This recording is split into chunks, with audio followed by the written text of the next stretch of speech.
জাতীয়তাবাদী আইনজীবী ফোরামের যুগ্ম মহাসচিব ব্যারিস্টার রুহুল কুদ্দুস কাজল বলেছেন, জীবনের ঝুঁকি নিয়ে যারা ফ্যাসিবাদের বিরুদ্ধে লড়াই করেছেন তাদের মূল্যায়ন করতে হবে। আগামী দিনের নেতৃত্বে তাদের সামনে আনতে হবে। পরিশুদ্ধ রাজনীতি করতে হবে। কোনো অন্যায়কারীকে প্রশ্রয় দেওয়া যাবে না।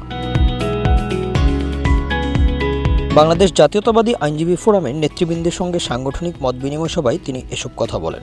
যশোর জেলা আইনজীবী ফোরামের সিনিয়র সদস্য অ্যাডভোকেট মোহাম্মদ এসহাকের সভাপতিত্বে সভায় বিশেষ অতিথি হিসেবে উপস্থিত ছিলেন কেন্দ্রীয় আইনজীবী ফোরামের সহ সাংগঠনিক সম্পাদক ও deputy attorney general Rafiqul Islam, আন্তর্জাতিক সম্পাদক ব্যারিস্টার সাকিবুজ্জামান, সহ সমাজ কল্যাণ সম্পাদক উজ্জ্বল হোসেন, ক্রীড়া সম্পাদক নার্গিস পারভিন মুক্তি, সহ পরিবেশ সম্পাদক নূরে আলম সিদ্দিকী সোহাগ। সবাই অন্যান্যের মধ্যে বক্তব্য রাখেন যশোর জেলা আইনজীবী সমিতির সাবেক সভাপতি জাফর সাদিক, নজরুল ইসলাম, সাধারণ সম্পাদক এম এ গফুর, জেলা বিএনপির সাংগঠনিক সম্পাদক মনির আহমেদ সিদ্দিকী বাচ্চু, জেলা আইনজীবী ফোরামের সাবেক সভাপতি আমিনুর রহমান, আইনজীবী নেতা মুক্তাদিরুল হক মুক্তা, তাহমিদ আকাশ। শুধু আইনজীবী ফোরাম করার জন্য সেও করার জন্য কিন্তু মামলা খায়নি।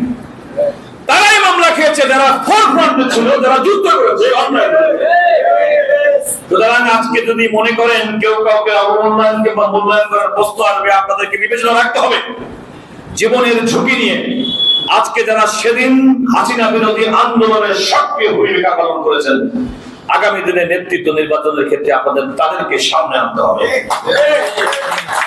আমার প্রতিপক্ষের ভালো সমালোচনাকে গ্রহণ করার মানসিকতা আমাদের তৈরি করতে হবে। যে মুহূর্তে আমরা এই জিনিসটি ভুলে যাব, সেই মুহূর্তে আমরা কিন্তু খাদের কিনারায় পৌঁছে যাব।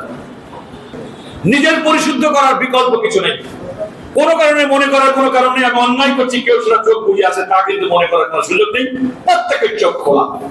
সুতরাং এই ফ্রি মিডিয়ার যুগে আমি প্রত্যাশা করবো আমার দলের নেতা জনাব তারেক রহমান প্রথম দিন থেকে বলেছেন যে দেখেন, কোন রকম অন্যায়কারীকে এই দলের প্রশ্রয় দেওয়া হবে না। এবং তিনি তার কার্যকর দীর্ঘদিন আন্দোলন সংগ্রামের মাধ্যমে যে লোকটি গড়ে উঠেছে, তার একটা সামান্য দলের বিরুদ্ধে অবস্থান গ্রহণ করার কারণে তাকে কিন্তু বহিষ্কার করতে তারেক রহমান কিন্তু বিরুদ্ধে কুণ্ঠাবোধ করেন। তিনি কিন্তু কুণ্ঠাবোধ করেননি আইন শৃঙ্খলা রক্ষাকারী বাহিনীকে বলতে, যদি কেউ কোনো অন্যায় করে থাকে এবং আমার দলের সদস্য হলো, তার বিরুদ্ধে আইনানুগ ব্যবস্থা গ্রহণ করুন।